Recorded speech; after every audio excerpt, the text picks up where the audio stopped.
Mateus capítulo 5, versículo 9, apenas esse versículo, e meditarmos essa noite sobre essa bem-aventurança, é a sétima bem-aventurança do Senhor Jesus, no Sermão do Monte. Bem-aventurados os pacificadores, porque serão chamados filhos de Deus. Irmãos, nós estamos aí com a 40ª reunião ordinária do Supremo Concílio, que está acontecendo lá em Cuiabá, Mato Grosso.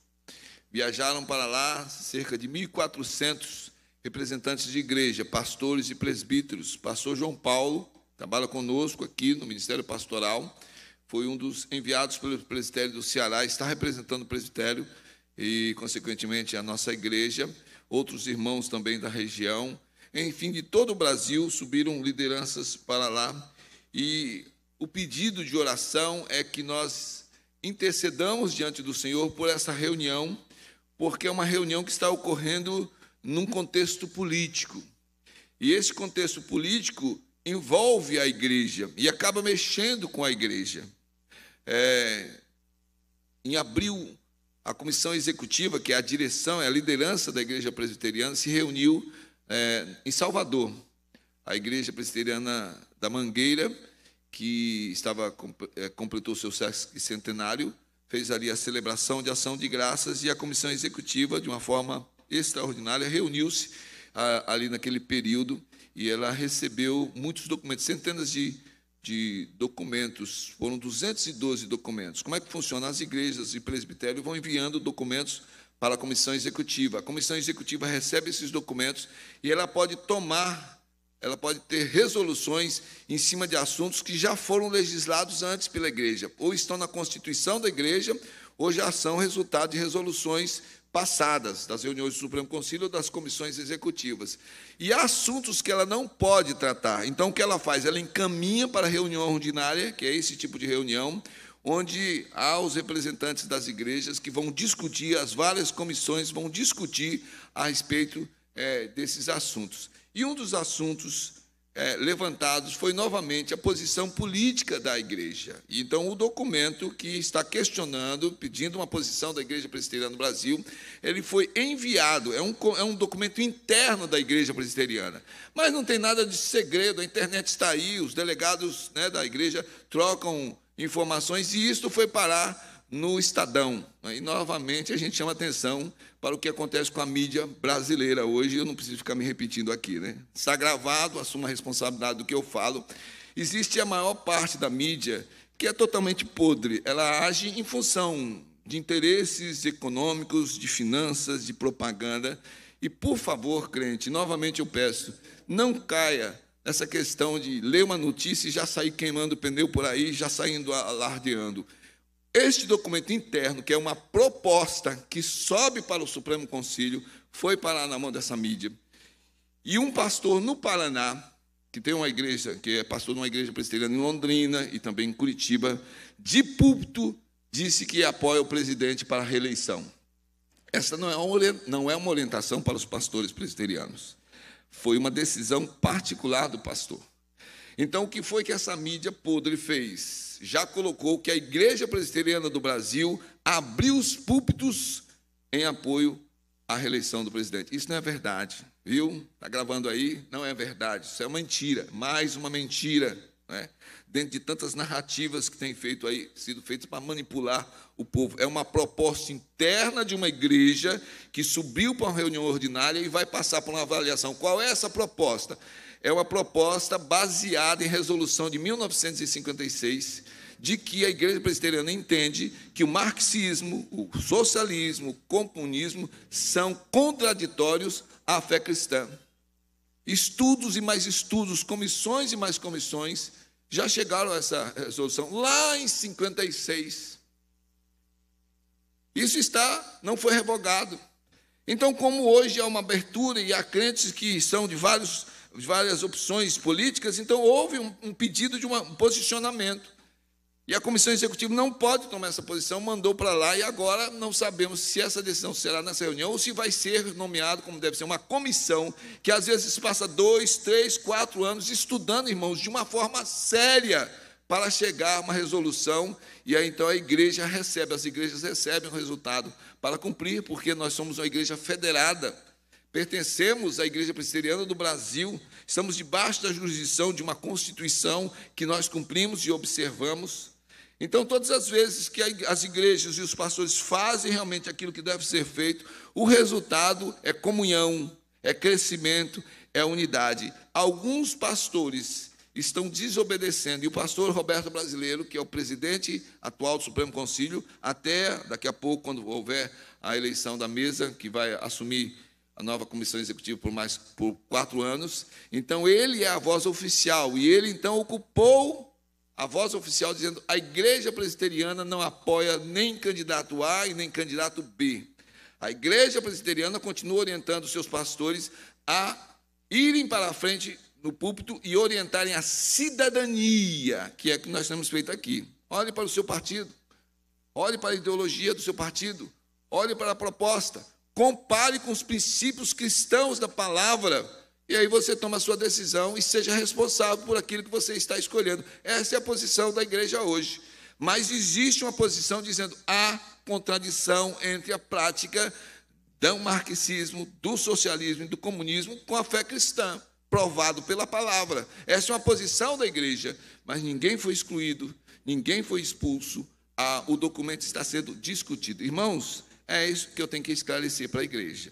E por que nesse contexto da palavra aqui? Porque pastor João Paulo está lá e nós estamos orando, porque os ânimos estarão em alguns momentos acirrados, e o que nós precisamos é de homens de Deus debatendo assuntos os mais diversos, debaixo da orientação e da ação do Espírito Santo.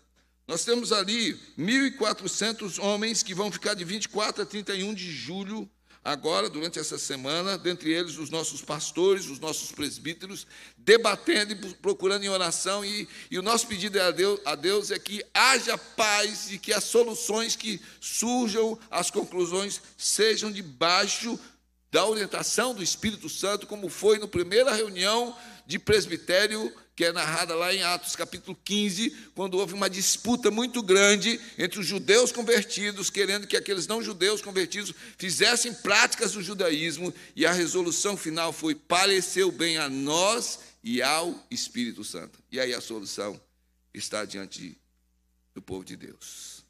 Quando há um problema, e esse problema é levado para o Espírito Santo, tem solução. Quando há um problema na igreja, e isto é levado para murmuração, para discussão, nós só temos confusão. Não anotei isso aqui no meu esboço, não, anota aí, depois eu preciso pegar essa frase.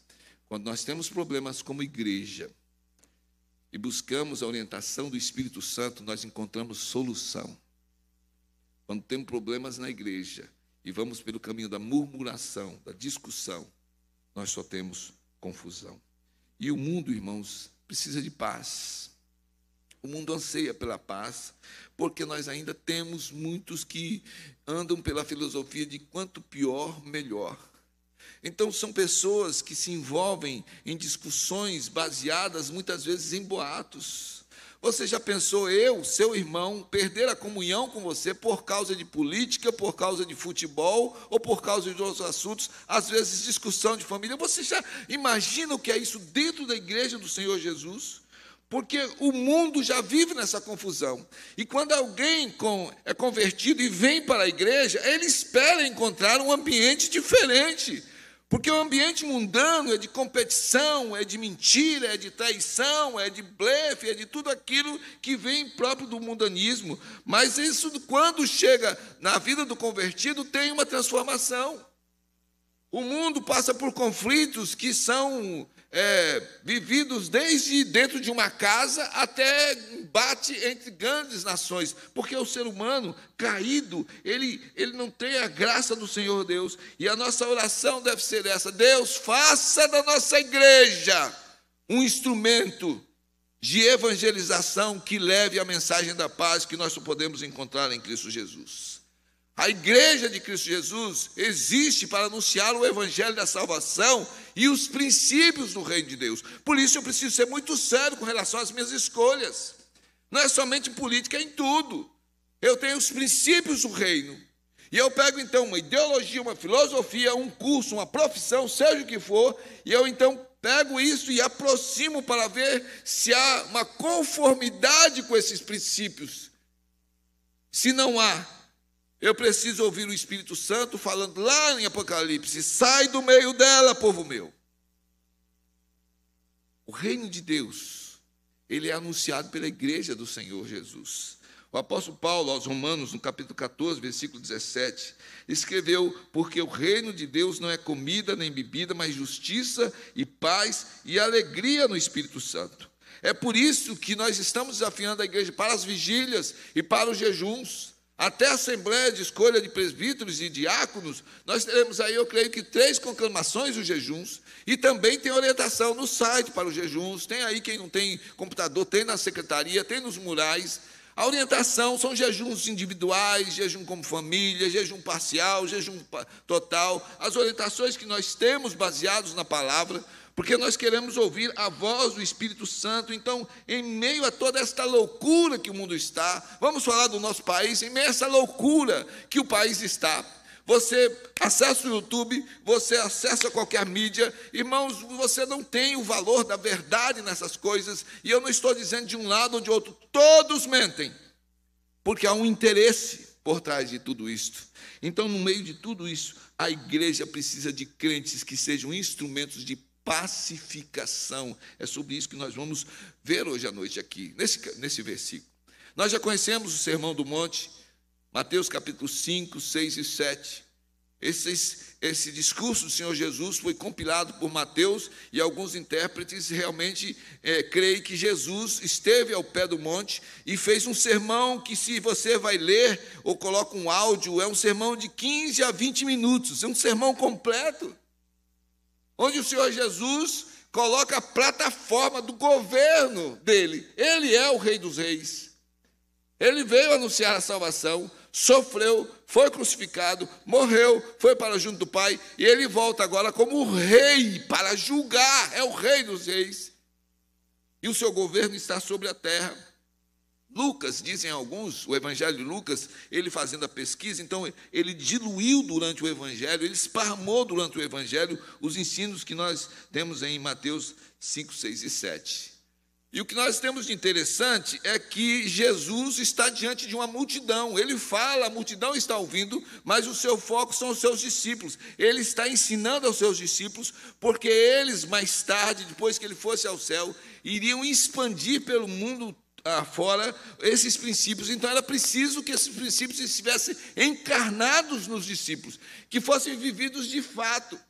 Então, hoje eu não posso pegar Mateus 5, 6 e 7, os princípios do reino, e ficar fazendo uma listinha do que eu tenho que ser, do que eu tenho que ser, do que eu tenho que fazer. Não é assim. Com a conversão alcançada pelo Espírito Santo, ele me leva a viver esses princípios, porque eu pertenço agora a este reino, eu estou debaixo do reinado de Cristo Jesus. E o sermão se inicia com as bem-aventuranças. Ele vai tratar depois, tem alguns que ficam compilando 20 a 25 aspectos da vida humana, mas a base que o Senhor Jesus coloca é a bem-aventurança, e bem-aventurados, nós vimos aí, a tradução significa, a gente conseguindo explicar, sabe? Muito feliz, felicíssimo. É aquela pessoa que não tem tempo ruim para ela é feliz, ela é bem-aventurada, porque ela tem Cristo Jesus no coração. Nós cantamos ainda agora, não importa a circunstância, esse é o cântico do bem-aventurado. Ele é feliz, não no sentido de ficar rindo o tempo todo, expressando alegria. Ele é feliz, uma felicidade que ninguém pode tirar, porque Jesus Cristo é a alegria dele. Ele chora, ele sofre, ele se chateia, mas esta alegria dentro do coração do homem ou da mulher convertida, ninguém pode alterar, e aí a pouco ela aflora como um testemunho de que pertence a Jesus. Em Lucas, no capítulo 11, versículo 27, há o registro de que uma vez uma mulher, ao ouvir os ensinos de Jesus, exclamou e disse-lhe: bem-aventurada aquela que te concebeu e os seios que te amamentaram. Imediatamente, no versículo 28, a resposta de Jesus foi: antes, bem-aventurados são os que ouvem a palavra de Deus e aguardam. Então, muita felicidade, felicíssimo, bem-aventurado é aquele que é convertido. E dentre as bem-aventuranças, nós temos essa sétima bem-aventurança. Bem-aventurados os pacificadores. Eu quero olhar com os irmãos a primeira parte do versículo 9. E o que significa ser um pacificador? Esse termo, no grego, foi traduzido pela maioria das versões como pacificadores. Mas a versão nova tradução na linguagem de hoje traduziu da seguinte forma: felizes as pessoas que trabalham pela paz.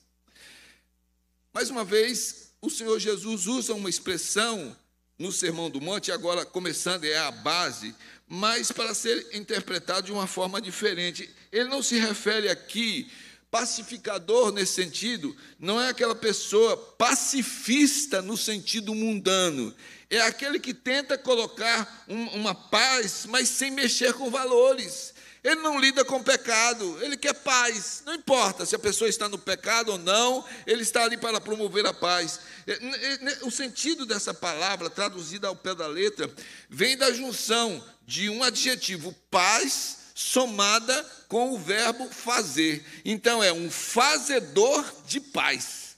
Promove a paz, fabrica a paz. Então, os pacificadores, nesse sentido, não são aqueles passivos que aguardam que a paz aconteça.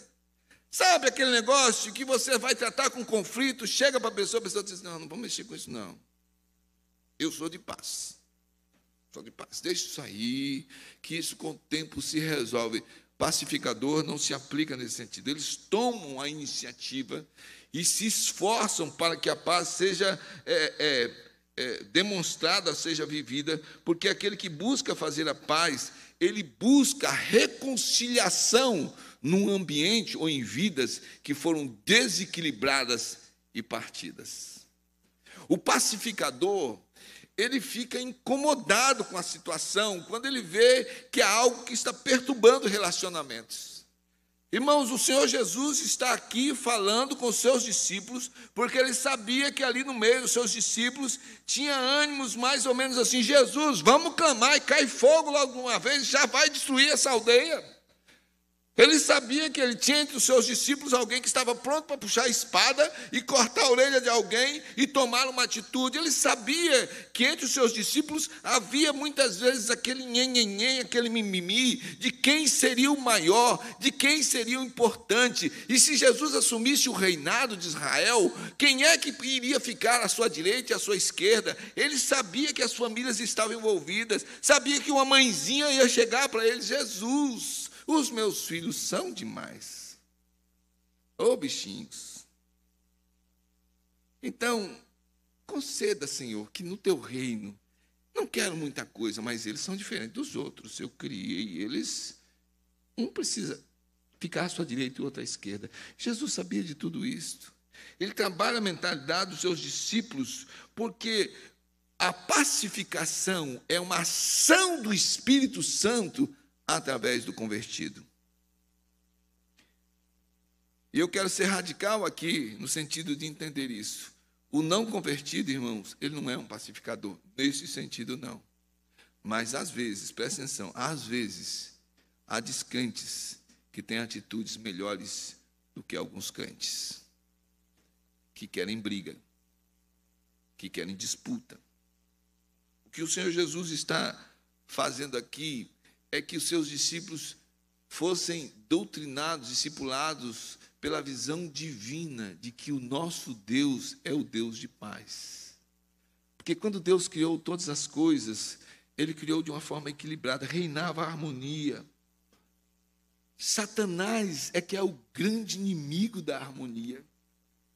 Entre os anjos de Deus, ele promoveu um distúrbio, porque queria ser mais do que Deus. Ele promoveu uma quebra de harmonia, foi expulso da presença de Deus, e com eles um terço dos anjos. E eles caídos, então, têm um grande objetivo: perturbar aquilo que Deus criou. A vibe de Satanás e dos seus demônios é, de uma forma organizada, buscar por todos os meios perverter a ordem criada por Deus. Então ele plantou a sua semente de maldade. O Senhor, o Criador, falava com a criatura Adão e Eva. Por causa da interferência de Satanás, houve uma ruptura entre a criatura e o Criador. O homem e a mulher foram abençoados por Deus para administrarem o mundo e se tornaram inimigos a partir daí. Tiveram a tristeza de ver a morte ser inaugurada entre os seus filhos. Esta é a perturbação, a ação de separar, a ação de causar confusão é do diabo. Isso deve fazer com que o discípulo de Jesus trema na base, porque ele está ouvindo Jesus nesse momento e ele está afoito e ele vem de um legalismo do judaísmo que ensinava ele a falar coisas, mas não viver coisas. Para você entender, lá no final, eles levam Jesus para Roma executar eles, porque é proibido para a gente executar. Agora, se outro executar, esse é o legalismo nojento. Ele pega a letra, e às vezes a letra da lei que Deus fez, mas ele entra na letra e não enxerga a essência. No Sermão do Monte, o Senhor Jesus leva os seus discípulos a enxergar a essência. Ele uma ilustração de um demônio que ele soltou um cavalo. Aí o animal invadiu uma roça e a mulher do dono da roça matou o cavalo. Aí o dono do cavalo veio e matou a mulher. Aí o viúvo foi lá e matou o homem que tinha matado a sua esposa. Aí os filhos do homem vieram e aí então invadiram a roça daquele assassino do pai e puseram fogo na sua plantação. Aí este homem foi lá e matou alguns dos filhos daquele homem que ele já havia matado. A confusão se estabeleceu. A morte, então, parece aí um conflito que tem entre duas famílias até hoje, aí numa certa cidade do Nordeste, né? Ninguém sabe mais contar a história, mas matam gente em qualquer lugar do mundo por causa dessa inimizade. E aí chegaram para o demônio para cobrar dele tudo aquilo que estava acontecendo, e ele disse: não, eu só soltei o cavalo. É isso que o diabo faz. É uma instigação. Ele provoca algo. Ele é perito em trazer o desajuste. Nas Institutas de Calvino, no livro 4, no ponto 25, ele está comentando 1 Timóteo 2,5, quando fala que Jesus é o único mediador entre nós e Deus. E então ele aplica a comparação dos sacerdotes como tipos de Jesus. Então os sacerdotes lá no passado, no Antigo Testamento, eram tipos de Jesus. Eles faziam sacrifício pelo povo, mas eram a sombra do que Jesus iria fazer. E Calvino escreveu: quando se chegassem ao santuário, se purificassem mais do que costumavam fazer os homens, visto que então figuravam a Cristo e se apresentavam ante o tabernáculo, que era, por sua vez, uma figura do tribunal divino, como pacificadores para reconciliar o povo com Deus. Então, no passado, eles se purificavam para oferecer o sacrifício para mediar pelo povo, buscando perdão de Deus. Isto era uma sombra de Jesus. Jesus veio, entregou a sua vida ao sacrifício, morreu, derramou o seu sangue, e aí cumpriu a vontade do Pai, voltou para Deus e deixou os seus discípulos, que guardado o devido cuidado com a comparação, agora, como cristãos, e cristãos, vão se lembrar, era um pejorativo no início, embora o ão seja um aumentativo no nosso português, no grego era um diminutivo, eram os cristinhos, os seguidores daquele Cristo. Então, os cristãos são chamados hoje a ter uma vida santificada, se santificam para serem pacificadores, porque somente Deus pode resgatar essa paz entre o ser humano e Deus, e aí então aplicar, por causa da presença e da ação do Espírito Santo, a reconciliação entre homens. Na base da nossa vontade, o nosso acerto vai falhar. É por isso que entre nações há acordos de paz, e outros países se juntam e mandam para lá uma força armada até os dentes para poder garantir a paz. Não é assim, às vezes, entre casais? Entre alguns, a paz ela é mantida se. A paz que nós recebemos de Deus, ela vem como transformação. Em Isaías, no capítulo 9, versículo 6, nós temos esta profecia a respeito de Jesus. Porque um menino nos nasceu, um filho se nos deu, o governo está sobre os seus ombros, e o seu nome será Maravilhoso Conselheiro, Deus Forte, Pai da Eternidade, Príncipe da Paz, para que se aumente o seu governo e venha a paz sem fim sobre o trono de Davi e sobre o seu reino, para o estabelecer e o firmar mediante o juízo e a justiça, desde agora e para sempre. O zelo do Senhor dos Exércitos fará isto. Aqui há uma autodenominação do Deus da paz, mas não há paz no mundo enquanto o Senhor Jesus, aliás, não haverá paz no mundo, em vidas no mundo, enquanto o Senhor Jesus não imperar como este rei. Ele está dizendo, bem-aventurados os pacificadores, ele está abençoando, a bênção vem dele, porque a paz é o instrumento, é o hábito no coração daquele que vive como Cristo Jesus. Em Gálatas, no capítulo 5, versículo 22, nós temos lá o fruto do Espírito Santo. A paz é a terceira característica desse fruto, porque o Espírito Santo derrama no coração, ele convence a respeito dos pecados e então nos mostra Cristo Jesus como nosso modelo de paz. Em Romanos, capítulo 5, versículo 1, a palavra de Deus diz: justificados, pois, mediante a fé, temos paz com Deus por meio de nosso Senhor Jesus Cristo. Como é que eu vou te oferecer paz se eu não sou convertido? Como é que eu vou tentar conciliar alguém a viver em paz se eu não sou um pacificador usado por Deus, porque já fui restaurado por Ele?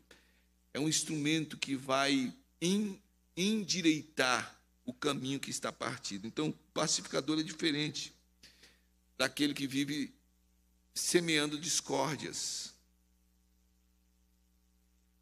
confusão, fofoca. Os discípulos de Jesus viviam num ambiente em que havia muita difusão, e não é fake news, não é só de agora, naquele tempo mesmo. Algumas pessoas eram executadas pela lei por causa de boatos. Algumas pessoas morreram inocentes porque eram denunciadas em cima de narrativas. Isso é uma tristeza. Salmo 34, versículo 14 diz: aparta-te do mal e pratica o que é bom. Procura a paz e empenha-te por alcançá-la. E quem vive dessa forma, muitas vezes, é até alvo de perseguição. É o chato. Sabe aquela pessoa? Ela foi tocada por Jesus, então ela literalmente diz: eu não quero saber dessa conversa. A fofoca, quando ela chega no discípulo de Jesus que vive dessa forma, ela se acaba porque ele não vai dar ouvidos a isto. Ele vive pela verdade, ele traz para a verdade. E muitas vezes, em meio a sofrimento, o discípulo é chamado para viver este valor. Jesus não escondeu isso. Em João 16, 33, ele disse: estas coisas vos tenho dito, para que tenhais paz em mim. No mundo passais por aflições, mas tende bom ânimo. Eu venci o mundo. Os discípulos, ouvindo Jesus, eles estavam começando a caminhada com Jesus. Mas no coração deles ficava uma pergunta: eu sou um pacificador? Eu tenho sido um pacificador? Eu quero de fato seguir esse Jesus. É por isso que muitos voltavam atrás. Porque aquele caminho não era um caminho bom de ser seguido. Irmãos, que a oração do discípulo de Jesus seja a oração do salmista Davi, lá no Salmo 51, versículo 10. Cria em mim, ó Deus, um coração puro e renova dentro de mim um espírito inabalável. Jesus abençoa, mas ele tem a promessa. Então, eu quero olhar para a segunda parte do versículo 9. Bem-aventurados os pacificadores. Então, qual é a promessa para os pacificadores que nós temos aí no versículo? Porque serão chamados filhos de Deus. E aí todas as versões, elas mudam um pouco aí as palavras, mas elas concordam na questão de filiação. Serão chamados, ou Deus tratará como seus filhos. E filhos aqui não são pessoas que acreditam em Deus, que gostam de Deus, que até vão às igrejas. Filhos aqui são aqueles que foram gerados pelo Espírito Santo através da genuína conversão. Os discípulos estão sendo chamados para seguirem a Cristo Jesus, mas eles são criaturas antes de se encontrarem em Cristo Jesus. Por isso Jesus vai dizer: vão pelo mundo e pregam o evangelho a toda criatura, porque antes de se encontrar com o evangelho e passar pela conversão, o ser humano é criatura de Deus, mas não filho de Deus.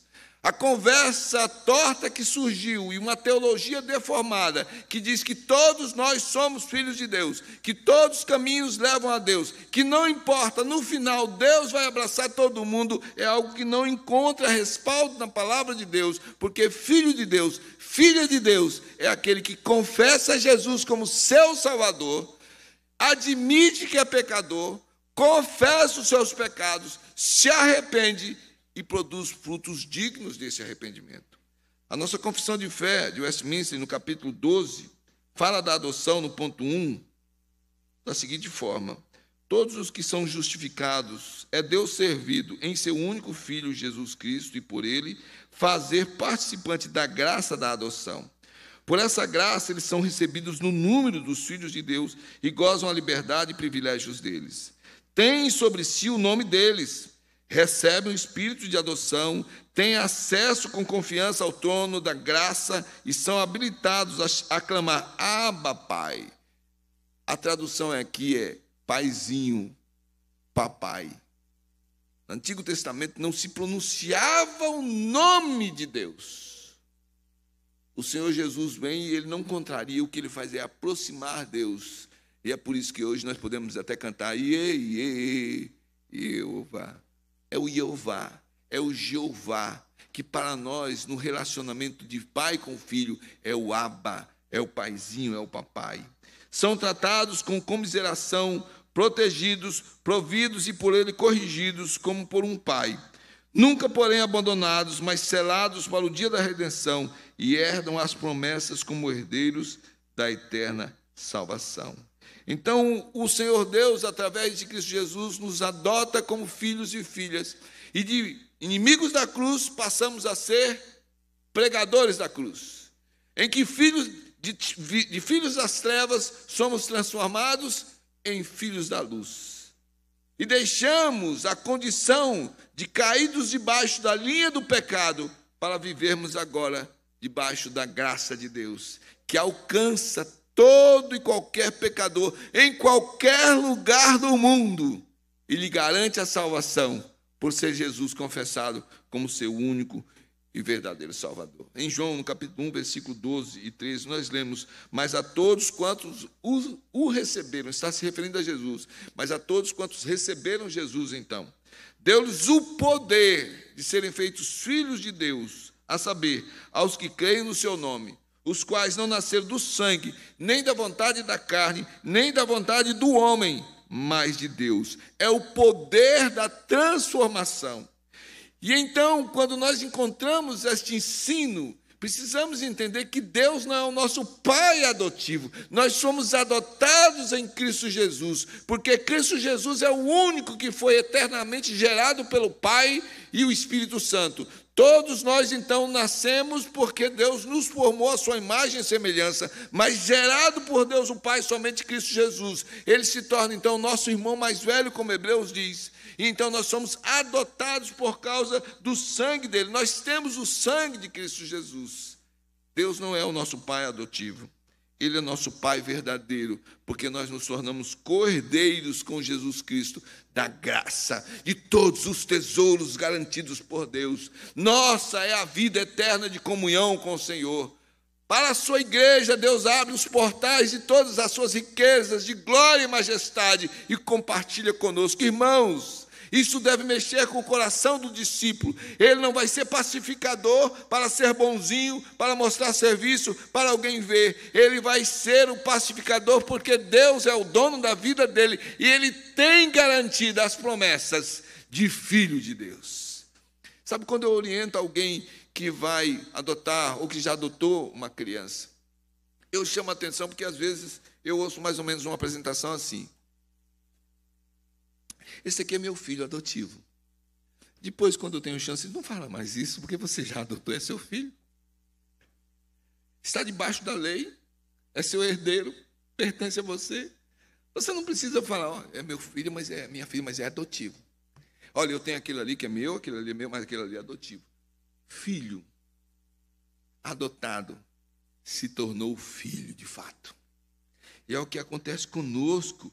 O pacificador vive com essa certeza de que Deus é o seu pai, e por causa disso ele pacifica os seus filhos. É o pai de todo poder e autoridade que está no seu relacionamento com a sua grande família e derrama do seu espírito de pacificação. O que Jesus está dizendo aqui é que não há como haver brigas entre os seus filhos, porque ele é nosso pai.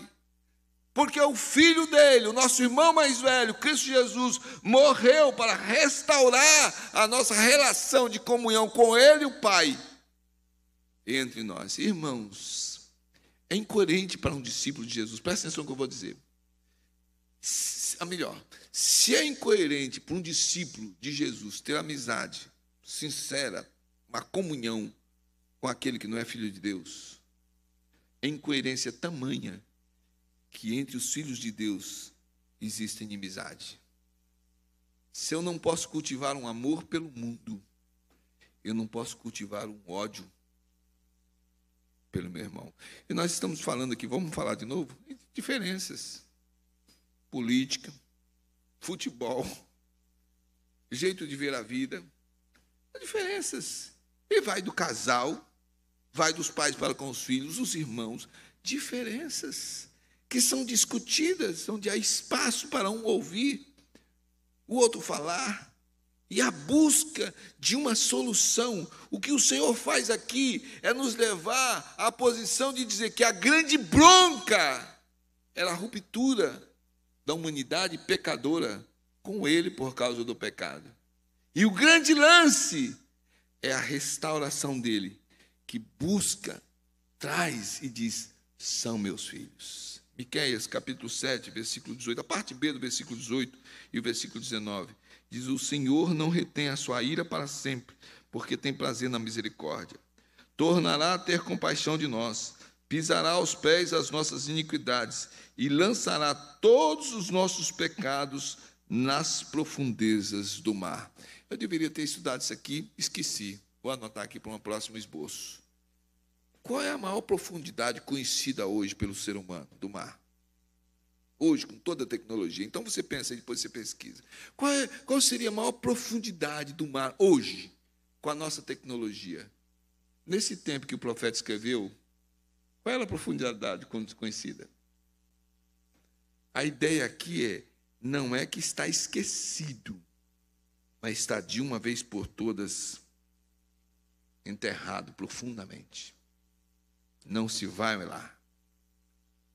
O discípulo de Jesus precisa aprender que ele não coloca um escafandro e fica mergulhando na profundeza do mar para ficar procurando o pecado, dizendo, mas você fez, mas aquele dia, mas isso aconteceu. Isso é entre marido e mulher, entre pai e filho, filho e pai, irmãos da igreja. O que o Senhor Deus está dizendo, eu não faço mais questão dos pecados que já foram perdoados. Estão nas profundezas do mar.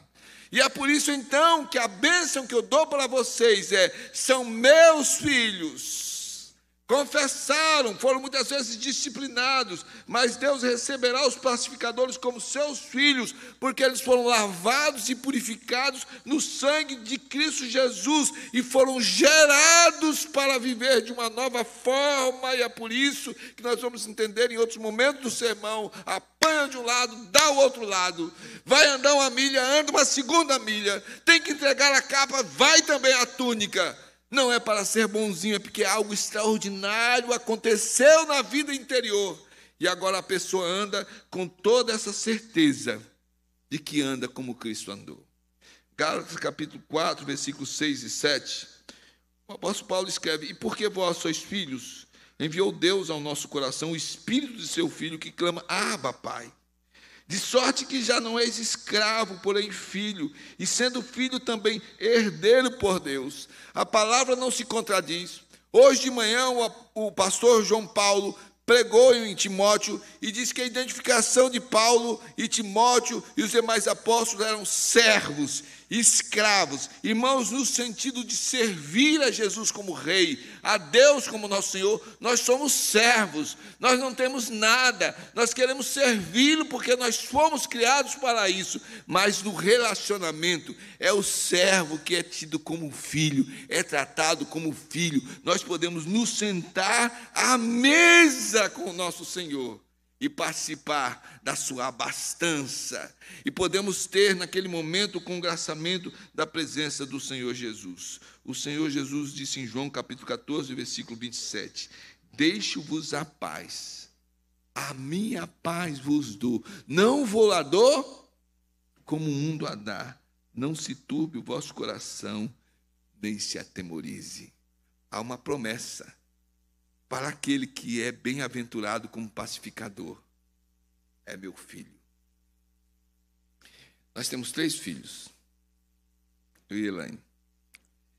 A mais velha está aqui, óculos para perto, não enxergo de longe. Está no Ministério Infantil. Está lá, a Letéia. Casada com o Tiago, hoje tem 2 filhos. Nós temos um filho do meio, pelo qual tenho pedido oração, que está no Paraná, e desviou-se do caminho. E nós temos o caçula, está aqui hoje. Tiago tem ministério aqui na igreja. Irmãos, quando eu falo dos meus filhos, eu falo com alegria. É meu filho.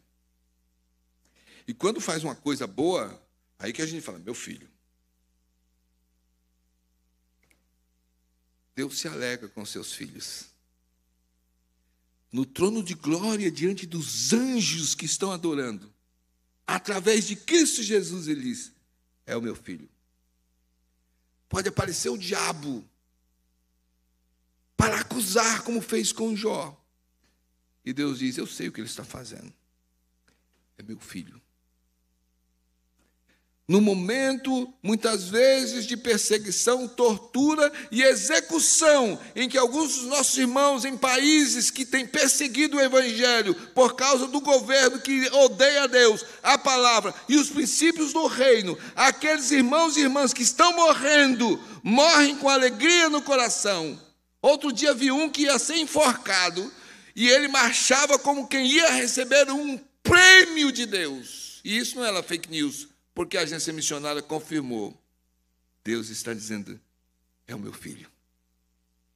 E o receberá na glória, como filho e filha, que entrará pela porta da frente na cidade e comungará de todas as bênçãos do Senhor. Quero falar como o pastor João Paulo faz de vez em quando.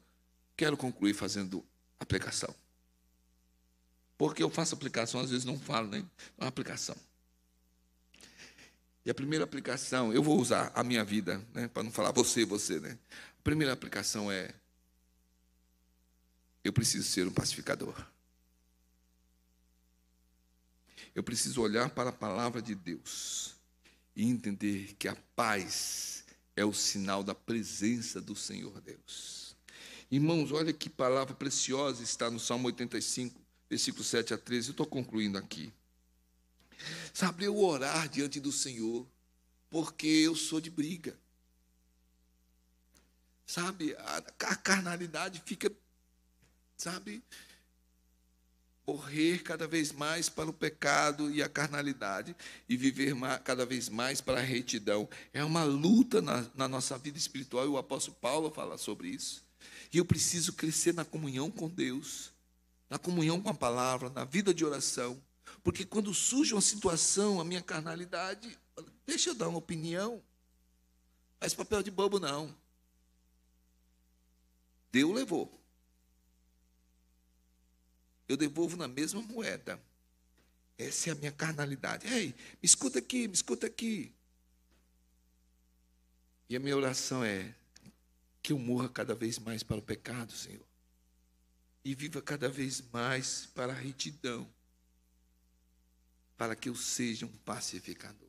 Olha que coisa, olha que oração, olha que coisa mais linda e que de uma forma profética vem para os nossos dias e deve tocar nas nossas vidas, nos levar a uma decisão. Eu quero ser um pacificador. Mostra-nos, Senhor, a tua misericórdia e concede-nos a tua salvação. Escutarei o que Deus, o Senhor, disser, pois falará de paz ao seu povo e aos seus santos, e que jamais caiam em insensatez. Próxima está a sua salvação dos que o temem, para que a glória assista em nossa terra. Encontraram-se a graça e a verdade, a justiça e a paz se beijaram. Da terra brota a verdade, dos céus a justiça baixa o seu olhar. Também o Senhor dará o que é bom, e a nossa terra produzirá o seu fruto. A justiça irá diante dele, cujas pegadas ela transforma em caminhos. Irmãos, o Brasil precisa da igreja indo por esse caminho. A igreja precisa de crentes vivendo esta vida e obediente a esses ensinos. A família precisa de pacificadores. A minha família precisa.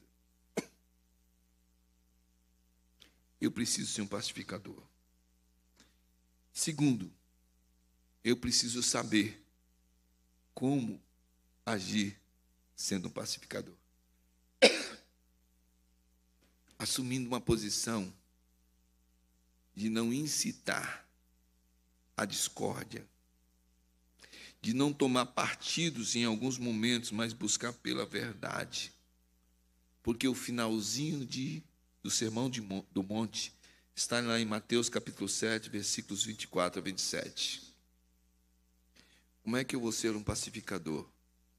Obedecendo ao Senhor nos ensinos que eu tenho da palavra dele. Como Deus me perdoou, eu vou perdoar. E como a palavra me ensina que eu devo buscar o perdão, eu também vou buscar o perdão. E se a palavra diz que se não houver lenha, a fogueira vai apagar, eu entendo que se cessar o maldizente, a contenda vai se acabar. Como ser um pacificador? Vivendo a plenitude do Espírito Santo. E não somente ouvindo, mas ouvindo e vivendo. Todo aquele, pois, que ouve essas minhas palavras e as pratica, será comparado a um homem prudente que edificou a sua casa sobre a rocha.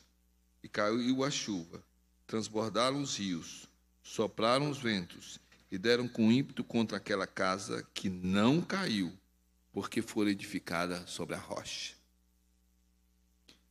E todo aquele que ouve essas minhas palavras e não as pratica, será comparado a um homem insensato que edificou a sua casa sobre a areia. E caiu a chuva, transbordaram os rios, sopraram os ventos, e deram com ímpeto contra aquela casa, e ela desabou, sendo grande a sua ruína. O que é que Jesus nos ensina? A sermos pacificadores. E o que é que ele nos promete? Que seremos reconhecidos como filhos e filhas de Deus. E o que deve ser a minha resposta? Obedecer a esta palavra e aproveitar as oportunidades que se desenham diante de nós para vivermos mais esse princípio. Para mais informações e novidades, siga as nossas redes sociais e fique por dentro de tudo.